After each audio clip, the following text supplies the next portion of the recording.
This episode is brought to you by the Women's Foundation. Join the largest fundraiser in the state to protect women's progress and create economic opportunity. The Women's Foundation of Colorado's annual luncheon is on Thursday, September 10th at the Colorado Convention Center. This year will feature special guest comedians Cristela Alonzo and Margaret Cho. To purchase tickets and learn more about the Women's Foundation of Colorado's annual luncheon, visit WFCO.org. That's WFCO.org. Welcome to CityCast Denver. I'm Bree Davies, and here's what Denver's talking about.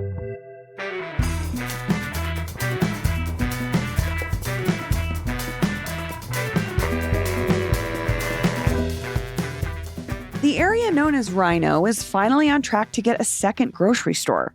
While the developer behind the project has put up most of the money needed to make it happen, he's still about $4 million short.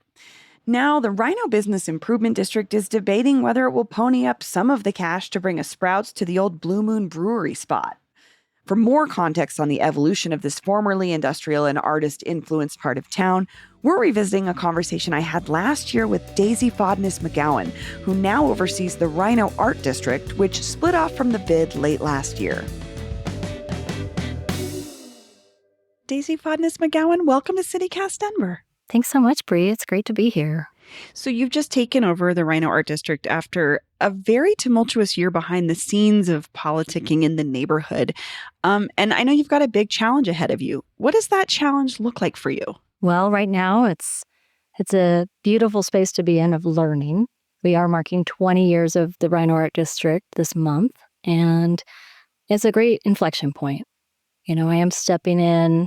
I'm honored to step in a new way, but I've also been around and part of the district and the Denver arts community for decades now, and probably went to some of the same raves that you did in the 90s in those warehouses. It was a lot of fun.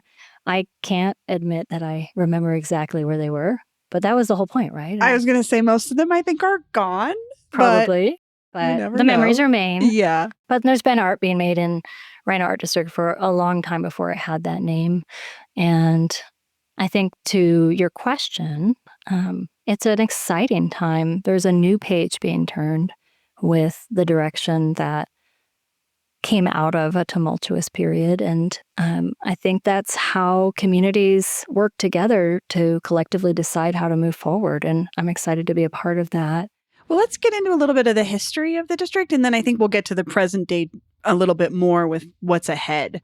So I do just kind of want to talk about how we got here, because I think many listeners will know RiNo as the art district as it exists now. But like you said, I think you and I were both around in the 90s, and it was a lot of cool stuff happening and, you know, warehouses just off Brighton Boulevard and around that area. How do we convey what it was like back then compared to now? It is hard to, if you didn't see it then, it's hard to imagine. It was, you know, a heavily industrial area, and artists moved in and started moving in as they do. You know, it's something where you need to basically find space to create, freedom to do that, and affordability. And those things were in spades in the RiNo area, which was not called that. The city actually brought that in. They wanted to call the industrial area that was sort of burgeoning River North. And some of the artists got together. Tracy Weil, one of the co-founders officially with Jill Hadley Hooper. And they said, well, River North is an art district in Chicago, and it's a little lame to just copy and paste. So Jill came up with the idea for RiNo, and come up with the cute RiNo logo that it became identified as. And they basically just started drawing a line around where there were artist studios and breweries. And the breweries are still going strong there. We still have one of the larger concentrations of breweries in the area.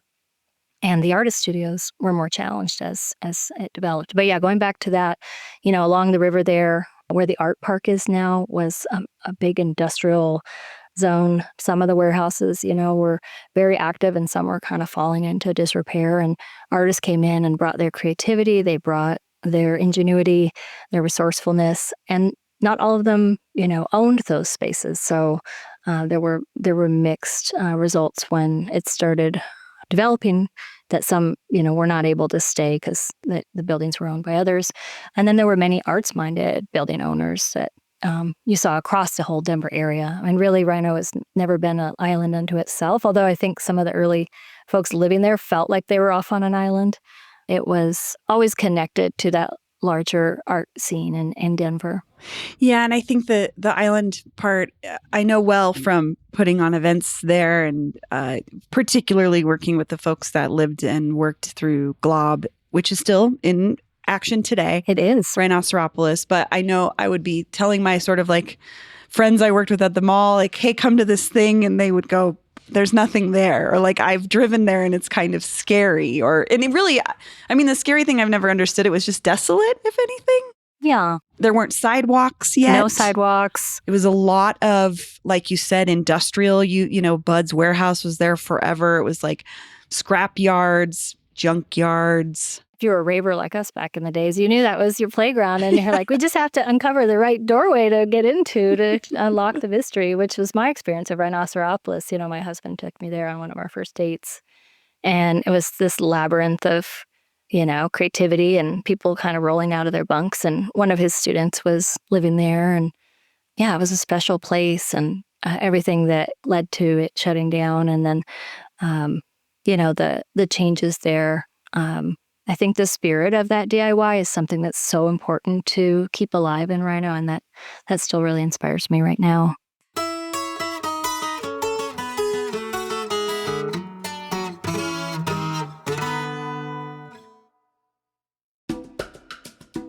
This episode is brought to you by Shalott, Hatton, and Banker.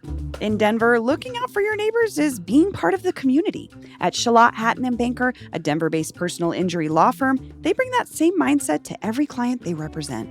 A serious injury can turn your life upside down. Suddenly, you're dealing with doctors, insurance companies, missed work, and uncertainty about what's next.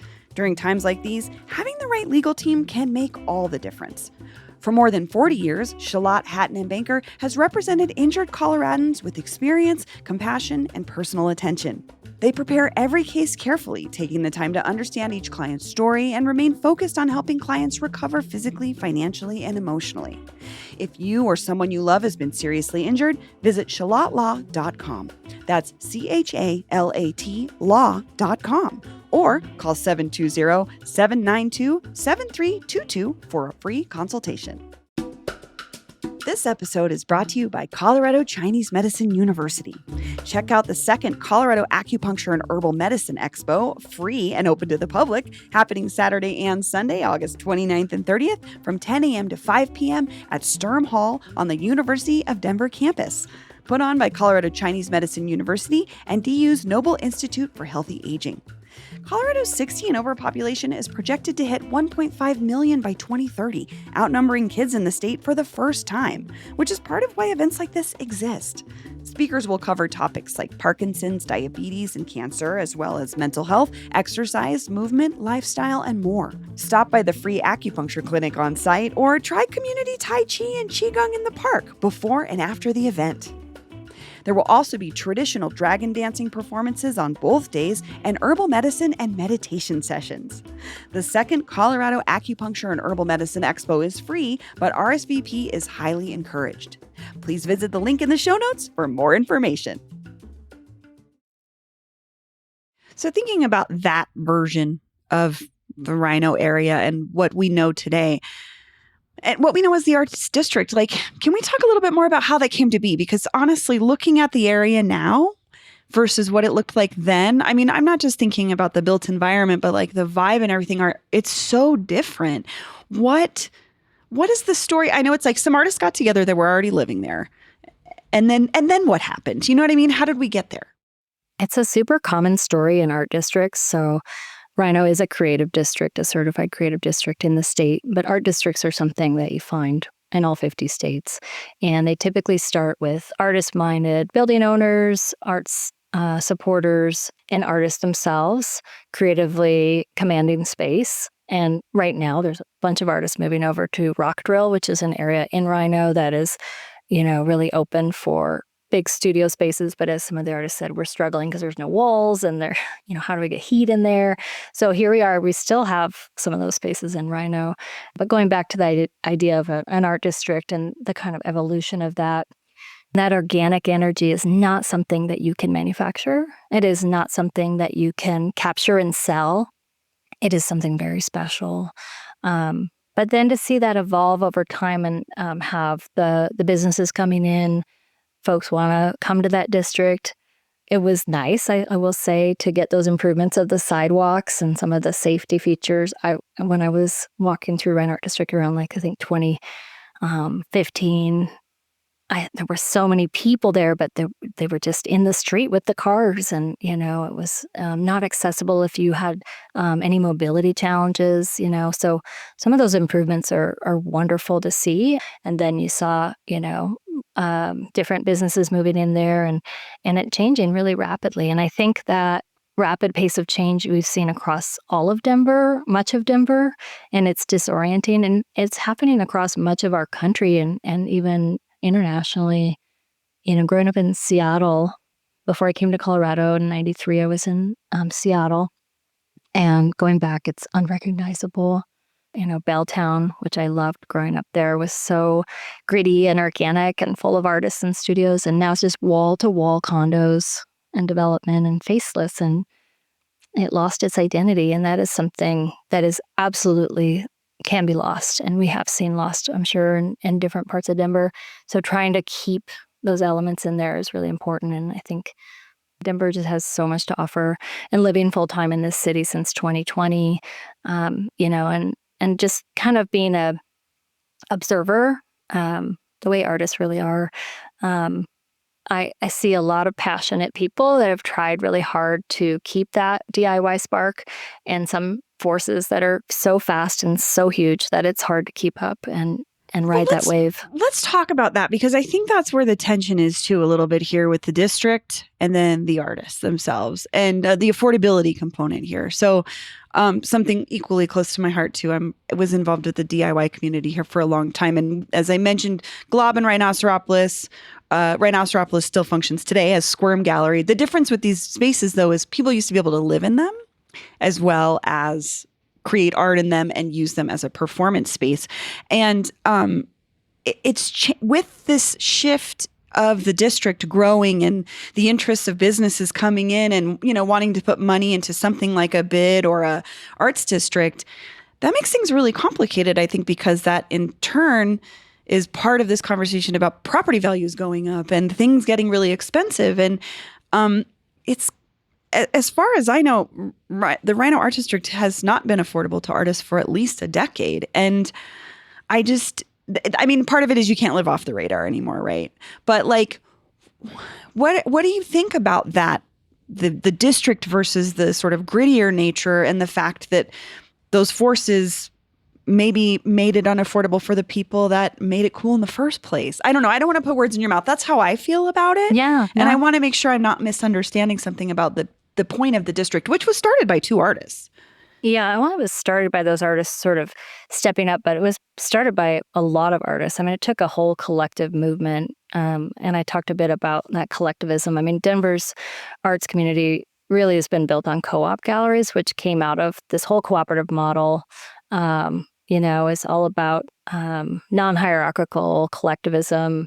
You've got to have somebody taking the lead and being the communication point for the city. So RiNo actually started as a registered neighborhood organization, which I, in my role, lead. And it's really interesting because they said, well, we just wanted to get updates from the city and kind of know what was going on. And that's really where, that started. And then when the creative districts came up, and the certification for that, they applied for that. And they were the second one after the Santa Fe Art District in the state to get the creative district certification from the state arts agency. And so, it just kind of organically built in that way, as far as nobody had a plan and mapped it all out. But to your point, I think I would argue that all of Denver has this problem for artists and creatives of affordability, and not just for them, for, anybody who is working class or just trying to make it with 3 jobs, which many artists often do, right? I worked in my 20s, so many jobs, it's a lifestyle that's not for everybody.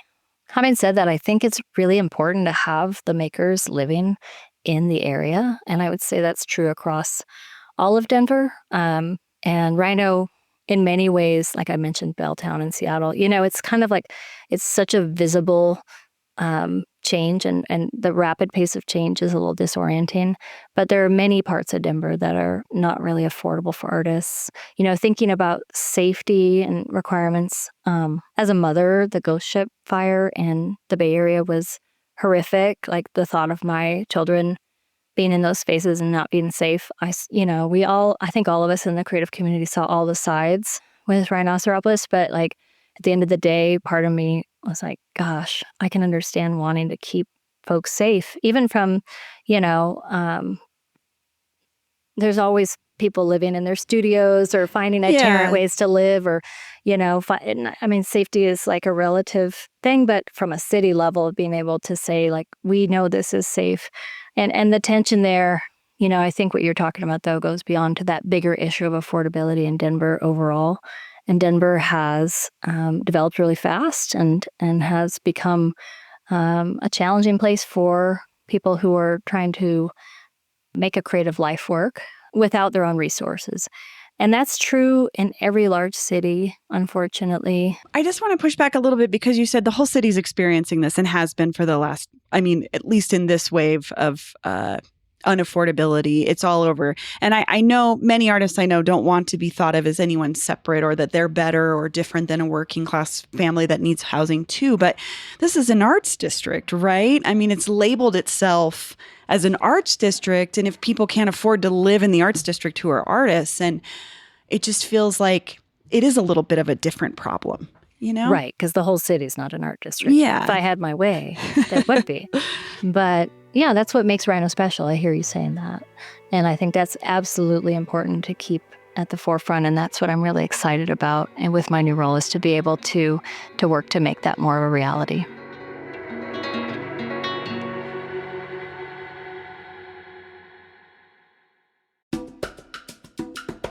This episode is brought to you by Blue Sky Plumbing. It's back to school season, Denver, and that means your home has a whole new routine to keep up with, too. Blue Sky Plumbing's back to school savings are here to help. Save $500 on a tankless water heater for hot water that keeps up with busier mornings. Save $100 on a home surge protector to handle all those extra devices and chargers. And get 10% off water quality product installs to help make sure what's coming out of your tap is one thing less to worry about.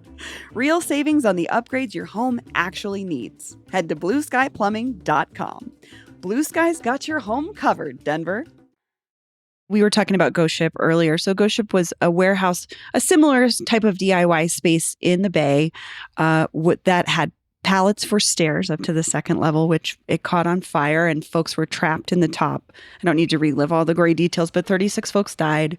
I have a good friend who lives here who lost her bandmate and her best friend and was working that night at the door. I'm still tearing up. Yeah, it's a rough experience. But I think the frustration from the artists here was within a week or a couple weeks of that happening, the fire department, who had signed off every year for the last 10 years on their space being safe, all of a sudden said it wasn't habitable.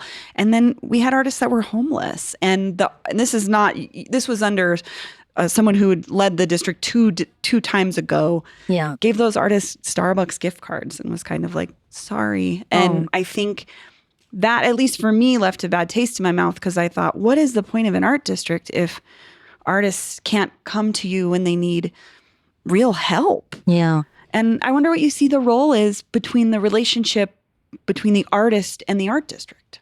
Yeah. Well, an art district at the end of the day is a small arts nonprofit, so to ask that to solve those huge problems and to be able to pull those levers, I can understand why it might be a perception that it's possible, but I think realistically, that's a pretty big lift. I remember going to those meetings at Redline and hearing all the, the strong feelings, understandable. It was like a wave that just washed through really quickly. And I think that was also disorienting. And I would say that, talking to everybody. And so I'm in my first 90 days and I do a learning plan when I switch roles. And it's my happy spot because I just love interviewing people and learning about them. You probably have a similar sure. passion for that. And talking to people involved in the early days of the district. We're going to be honoring some of them with awards this upcoming Saturday. I just hear how much people really wanted to, make a positive impact and to give the artists a collective voice. And I think they all were, doing the best they could with a fast moving situation. I remember being in those discussions and how passionate and painful it was. I think you want to pull everybody in and take care of everybody. I think some of the city leadership at that point really had the levers that were needed to pull and to make those changes. And I hope to have their ear and be able to talk to them and step up, and be in those spaces where decisions are made. I know we have a very arts supporting mayor right now, which is great. But I can imagine with that fast moving situation and when you're dealing with liability and fear, frankly, I mean, it's hard to, if you weren't there and hearing that news at the time and the fear of folks' public safety. And I think it was just complicated. I guess I'm a little confused, though, is where the money is still going to come from, because like you said, there was this tumultuous time with the business owners who were, I hope I'm paraphrasing this correctly. They didn't want to see so much of their money just going to the district, the arts district, but needed to see things like, cleanups and security and safety and things that other business improvement districts generally fund with their money. So how is that working? Because you all are separated now. Yeah. So those things were being funded. And I think the challenge was communicating it all really clearly and for everybody to be on the same page. So I think that's what this is going to allow, because those things were happening. But I think that from a visibility side, I think there was not what everybody wanted, is my take, coming in as an outsider. And so I think this new page in some ways is not a dramatic change as far as the funding. So we are in a grantor-grantee model with the bid and the JID. So basically what that means is the way I've worked and run every other nonprofit in the arts for the last 25 years is that we will request funding and support from not just the bid and the JID, but from other funders, excuse me. Like where else would it come from for this? Or where would you ask? Okay. I think typically it's going to be a mix of everything from SCFD funding to private foundations. Think about the major arts foundations in Denver. The state arts agency has direct funding for creative districts, as does Denver Arts and Venues and City of Denver. So it's a whole mix. And then on top of that, I feel really excited about bringing in individual donors, because I've been able to fundraise for the arts for, coming up on 3 decades. And the coolest thing about it, much like when you're an artist and you first sell your artwork, when I was a young artist, I was like, I'm not going to sell my art. That's not right. And then I sold an artwork, and it meant so much to have that personal connection to a collector. It meant so much they were bringing my art into their home. And the same way, raising money for arts nonprofits, when someone donates $20 to your nonprofit, wow, that is so cool. And what could that look like? Everything from, we have a wonderful membership program, expanding on that. It could look like Colorado Give Stay giving. It could look like an endowment, which is a baseline of funding that provides ongoing support for a nonprofit, which can be transformational. It could look like a naming gift for one of our buildings. I mean, everything's out there, and it's all about deepening a connection. And ultimately, what I'm hoping to do is connect. We've got a lot of new neighbors in RiNo. We've got a lot of longtime folks. We've got a lot of people in the city who care about that district and its history and its future. And I want to connect them all in all the ways that are meaningful for them. What do you see as the role of the artist in the RiNo Art District in 2025? Where do artists and art play a role? Well, they're central to it. I mean, I think that tagline, "Where art is made," is really important. I think of art expansively, and I think getting to know the business owners in these last few weeks, it's just reinforced that for me. I mean, a chef, as much of a creative as a visual artist, as a musician, as a performer, honestly, a brewer. There's so much creativity in small businesses. Business owners and entrepreneurs are really creative people, and that can often bring out a lot of passions, right? And so I think that is the most important thing in my role, is to keep that spark vibrant. And it is not something any of us should take for granted. I mean, you can see parts of the city where they've lost that spark, thinking about the 16th Street and how much resources. I was going to say, the city's just put a bunch of money into there. Yeah. But that's the thing. Like, I have been a part of other cities, efforts to try to bring a cultural identity to their city. You cannot put a price on that organic DIY artist created identity that Rhino has. Even with all of the changes, it is Yeah, I was going to say, do you think it very still much, has that? I think it very Okay. much does. And I think it's a mistake to overlook that and to not keep that spark alive. Well, Daisy, thank you so much for joining me. Thanks, Bree. That's all for today here on CityCast Denver. If you enjoyed the show, why don't you take a minute to tell an artist who used to live in Rhino about us? Rate the show wherever you get your podcasts, follow us on Instagram and TikTok, and subscribe to our morning newsletter at denver.citycast.fm. And hey, thanks so much to our new neighbor Zoe K, who just joined our membership program. You can support this show and get great perks by becoming a CityCast Denver neighbor today at membership.citycast.fm. We'll be back tomorrow morning with more news from around the city. See ya!